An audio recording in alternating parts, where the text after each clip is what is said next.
뿌리는 비유의 말씀입니다.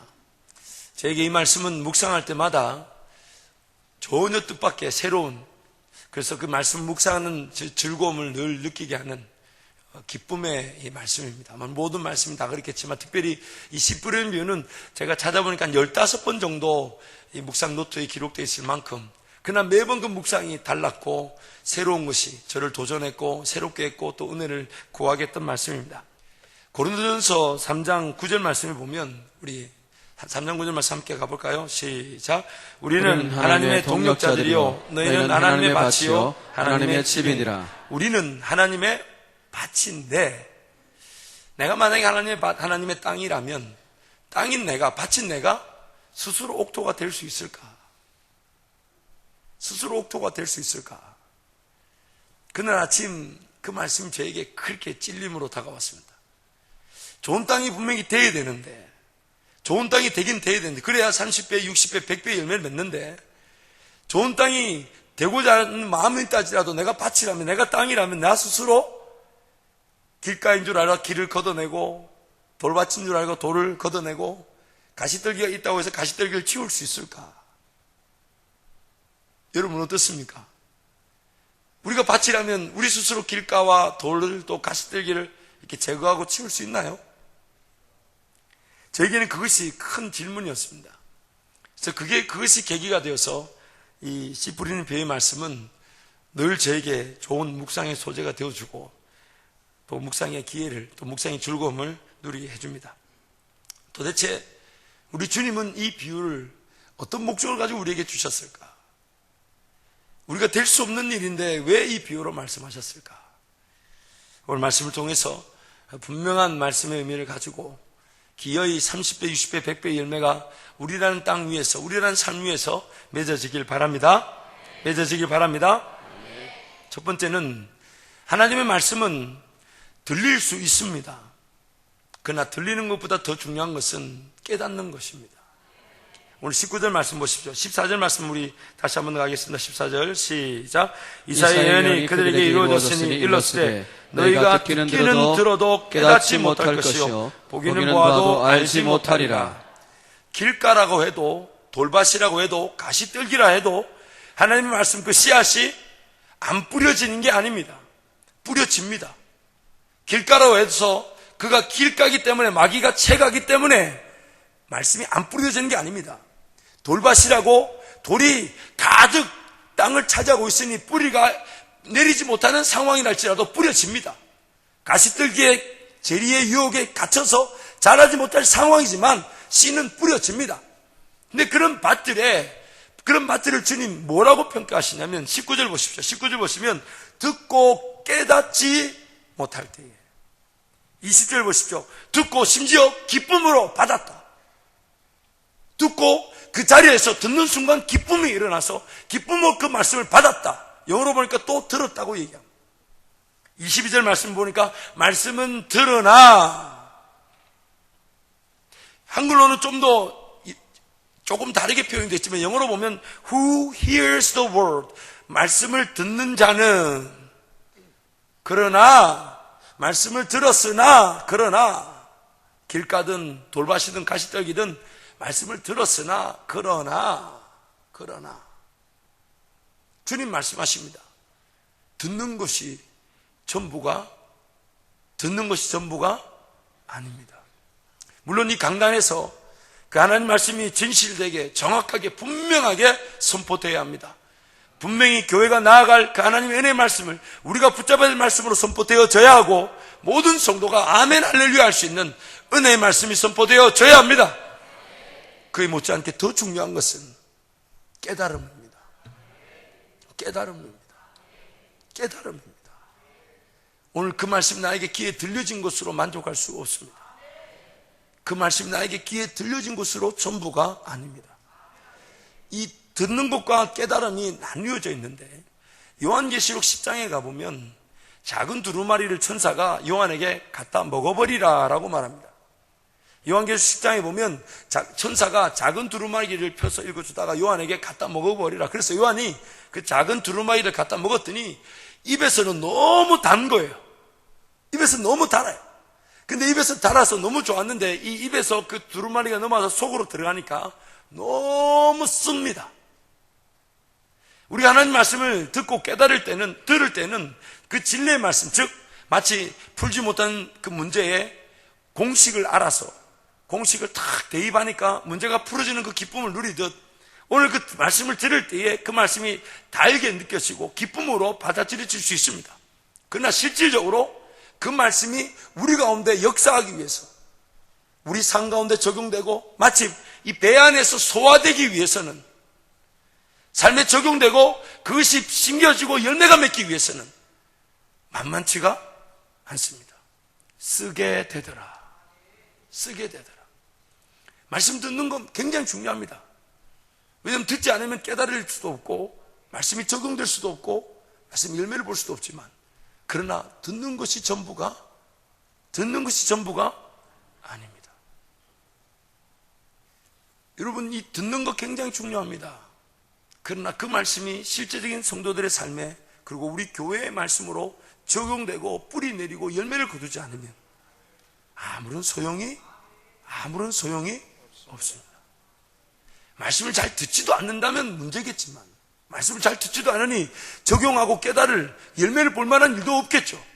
그러나 말씀을 듣는 것만큼 중요한 것은 여러분의 삶에 그 말씀이 깨달아지고 누려지고 숨겨져서 하나님이 30배, 20배, 100배 열매가 거둬줄 수 있도록 거룩한 몸부림이 일어나야 될 줄 믿습니다.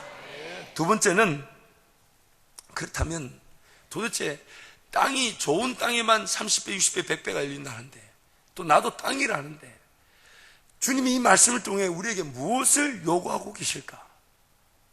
질문을 좀 더 바꿔볼게요. 땅이라면 정말 내가 할 수 있는 게 뭘까? 아무것도 없는 것일까? 아니면 할 수 있는 게 있을까? 여러분 그런 고민 한번 해보셨습니까? 뭘까요? 땅이 그 씨앗을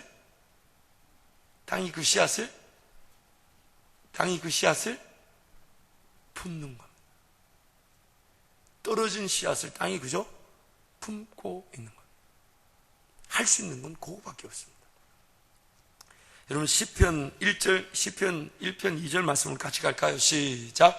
오직 여호와의 율법을 즐거워하여 그의 율법을 주야로 묵상하는도다. 다시 한번 갑니다. 시작. 오직 여호와의 율법을 즐거워하여 그의 율법을 주야로 묵상하는도다. 여기서 묵상이란 단어가 히브리어로 하가입니다. 하가. 한번 따라하세요. 하가. 이 묵상이라는 단어가 히브리어로 하가인데 원어로.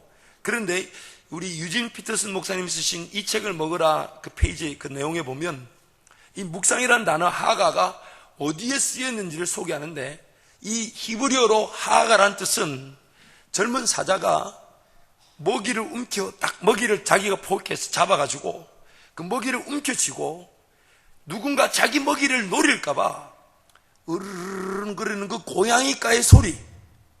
그렇죠. 여러분 고양이 길러보시는 줄 아시죠? 밥 먹고 있을 때 옆에 누가 가면 무슨 소리 납니까? 이러죠.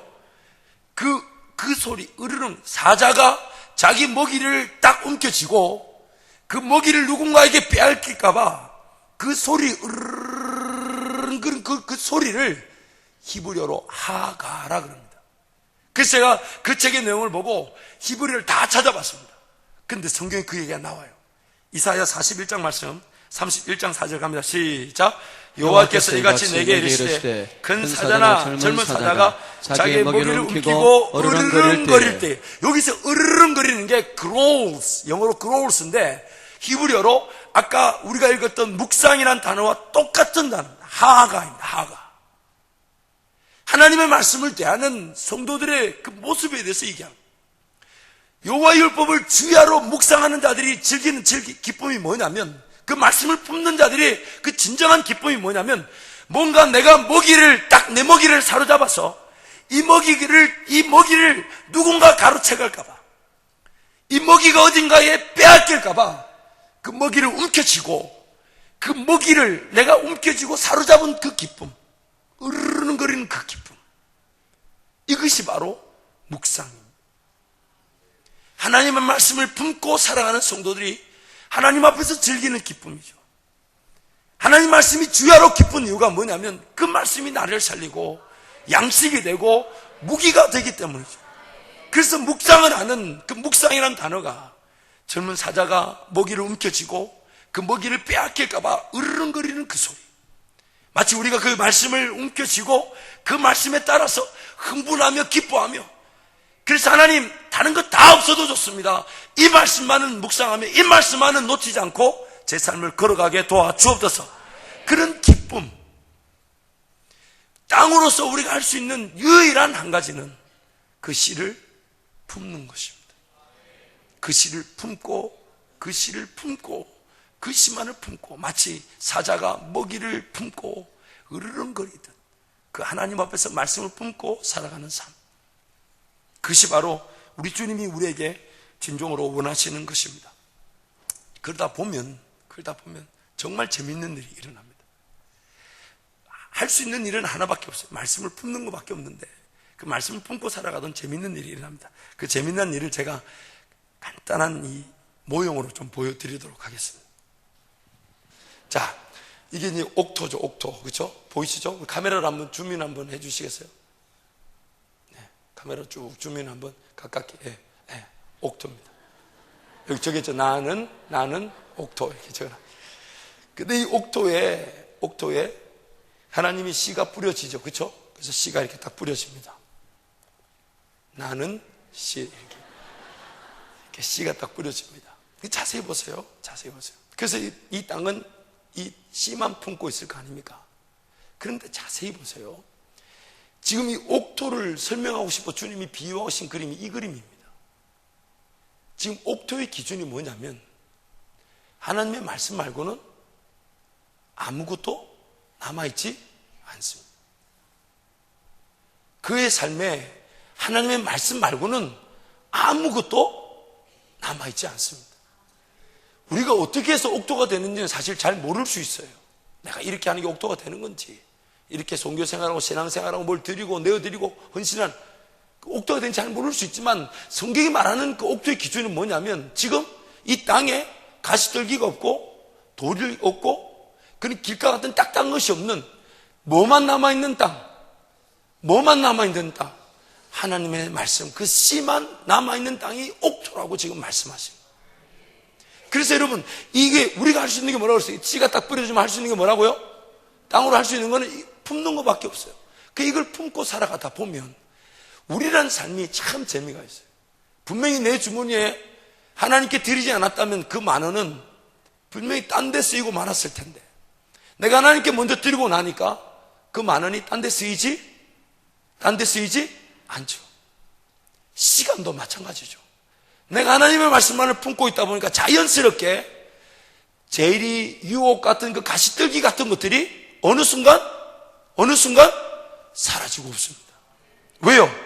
내 모든 시간이, 내 모든 에너지가, 내 몸이 지금 어디에 집중하고 있습니까? 씨만 품고 있으니까.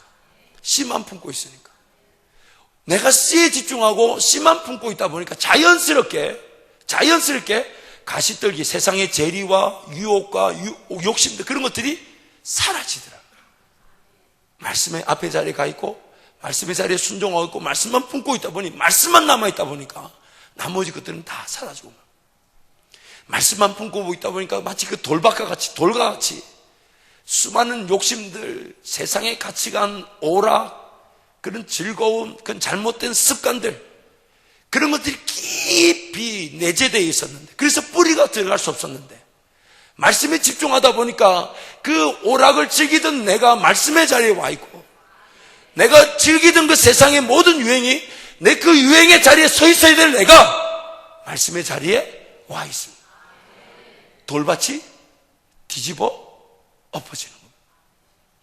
이것이 바로 성령의 역사입니다. 오늘 우리는 이 땅이 어떻게 개간될지 사실 잘 모릅니다. 왜냐하면 농부는 우리가 아닌 누구십니까? 하나님이시. 그분이 뿌리시고 그분이 거두어가시는데, 그런데 그 뿌려진 자리가 길가고 돌밭이고 이 가시떨기인데, 그 길가에 뿌려진 것이 마귀에게 빼앗아 가도록 그냥 내버려 두고 계시더라는 거예요.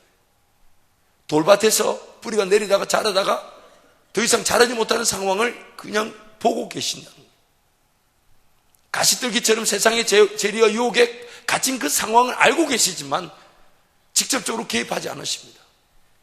그 땅인 지정의 인격을 가진 우리에게 하나님의 말씀이 뿌려진 그 상태에서 우리에게 지금 무엇을 말씀하고 계신가? 우리에게 말씀, 너희 일은 어떻게 하겠냐? 여러분, 우리가 분명히 아는 대로 아무나 말씀을 듣고 깨달을 수 없습니다. 들을 귀 있는 자는 들을지어다. 아무나 그 귀가 있는 게 아니에요. 주님 분명히 제자들의 질문을 말씀하시죠. 왜 비유로 말씀하십니까? 하신 말씀이 그들이 보긴 보아도 보지 못할 것이고 듣긴 들어도 깨닫지 못할 것이다. 아무나 들을 수 있는 것이 아니다. 아무나 이 씨가 던져지고 뿌려지고 들을 수 있는 게 아니다.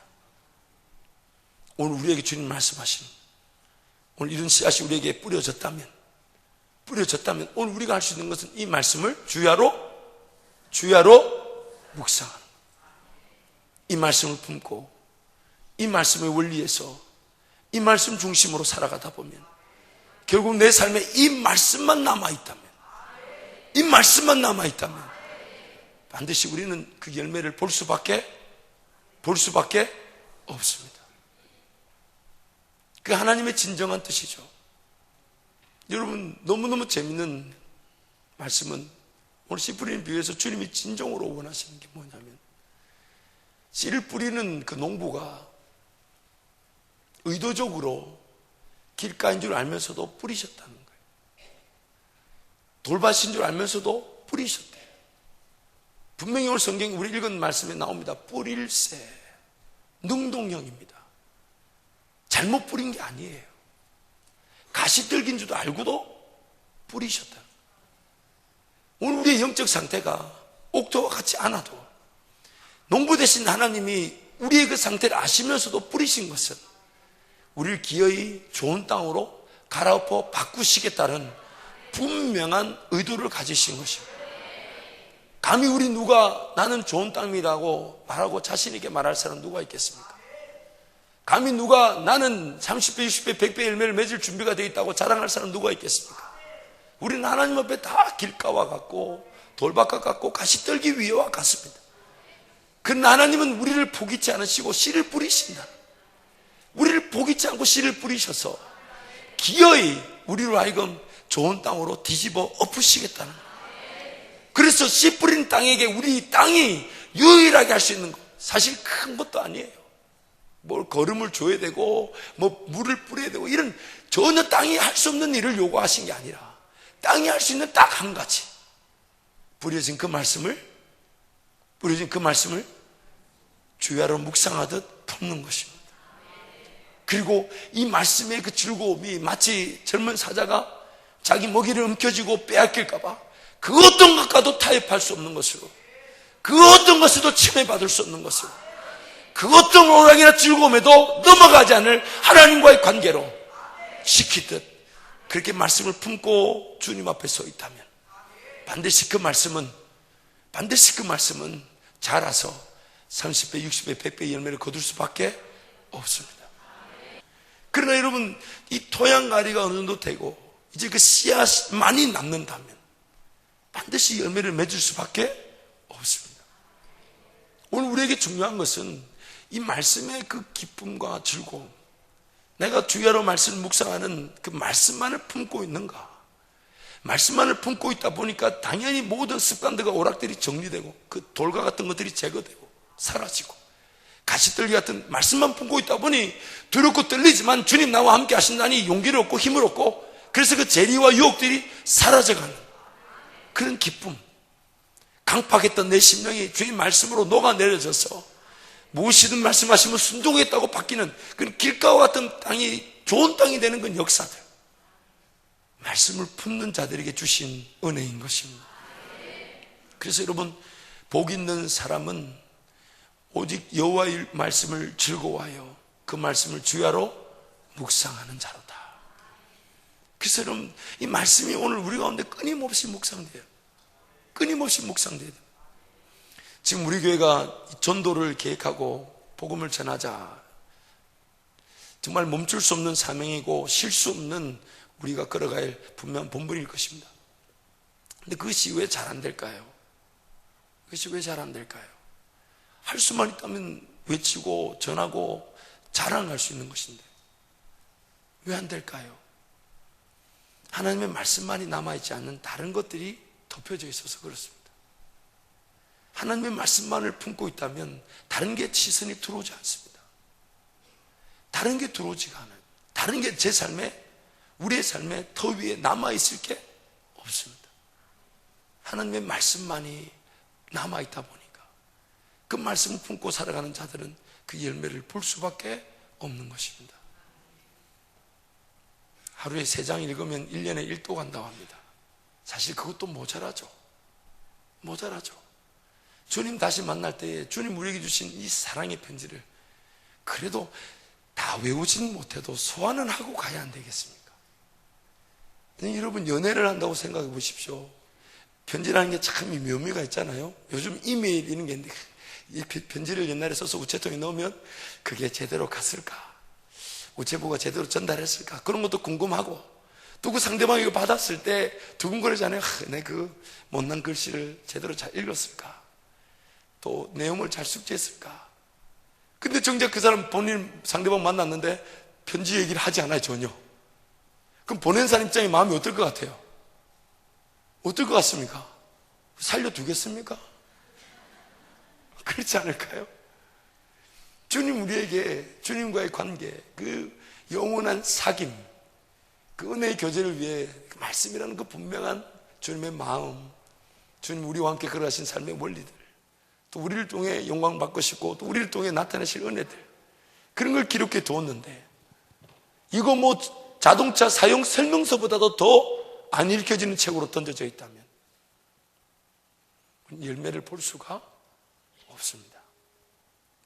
사도행전 6장 7절 말씀입니다. 우리 함께 같이 갈까요? 사도행전 함께 합니다. 시작. 하나님의 말씀이 점점 왕성하여 예루살렘에 있는 제자의 수가 더 심히 많아지고 거대한 제사장의 무리도 이 도에 복종하니라. 저기 보시면 예루살렘에 있는 제자의 수가 더 많아지고 허다한 제사장의 무리가 이 하나님의 말씀 복종하며 돌아왔는데 그 많은 무리와 제사장의 무리가 돌아오게끔 만든 것은 사람이 아닌 주체가 뭡니까? The word of God spread rapidly. 아주 급속도로 하나님 말씀이 퍼져나갔는데 그 하나님 말씀이 퍼져나가니까 그 허다한 무리가 제사장의 무리가 주께로 돌아오더라는 것입니다. 오늘 우리 삶 가운데서 우리가 이 말씀의 지배를 받듯 이 말씀을 품고 이 말씀으로 하나님 앞에 서 있다면, 그래서 이 말씀만이 남아있는 삶이라면, 이 말씀만이 남아있는 삶이라면 우리를 통해 그 말씀이 자라서 열매를 맺어서 수많은 사람들에게 그 복음이 전해지게 될 것입니다. 여러분 잊지 마십시오. 좋은 땅이 될 수 있는 방법은 우리 힘으로는 안 됩니다. 그러나 하나님 우리에게 그 좋은 땅이 될 수 있는 기회를 주신 것이 씨앗이 떨어져서 땅이 품으면, 하나님 말씀만을 품고 살아간다면 반드시 그 말씀은 열매를 맺게 될 줄 믿습니다. 열매를 맺게 될 줄 믿습니다. 기도하겠습니다.